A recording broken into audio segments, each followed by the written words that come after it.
कसं असतं ना, काही काही केक हे कस्टमरला खूप एक्सपेन्सिव्ह वाटतात, पण ते तितके महाग का असतात हे पण त्यामागचं रिझन पण जाणून घेण्याची आवश्यकता असते. त्यातलाच आहे आजचा हा आपला रसमलाई फ्लेवरचा केक. तर हाय, मी सविता, स्वागत आहे तुम्हा सर्वांचं परत एकदा माझ्या नवीन व्हिडिओमध्ये. आजचा आहे हा रसमलाई फ्लेवरचा केक. यात रसमलाई येते, ड्रायफ्रूट्स येतात, काजू, बदाम. मग हा केक तितका कॉस्टली जातोच.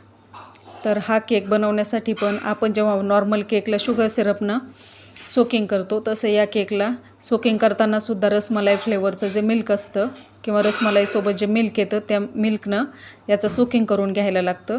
तसंच मी याचंही आजच्या या केकचं सोकिंग 1 किलोच्या रसमलाईच्या मिल्कने केलेलं आहे. त्याचप्रमाणे मी याची आता फायनल आयसिंग करून घेत आहे. क्रम कोट करून मी हा केक फ्रीजमध्ये ठेवून गार करून घेतला होता. आता याची करूयात आपण फायनल आयसिंग.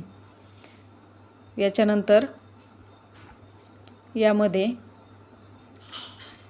मी ड्रायफ्रूट्स तसेच घरी बनवलेली रसमलाई यूज केलेली आहे. आणि ही आहे आपल्या केकची फायनल लूक. मी फायनल आयसिंग करून हा केक परत फ्रीजरला थंड होण्यासाठी एक अर्धा तास ठेवणार आहे. तर कसा वाटतोय तुम्हाला हा केक, तुम्ही कमेंट करून मला नक्की सांगा. आणि प्लीज तुम्हाला माझे व्हिडिओ आवडत असतील तर लाईक, शेअर आणि सबस्क्राईब नक्की करा. थँक्यू. Thanks for watching.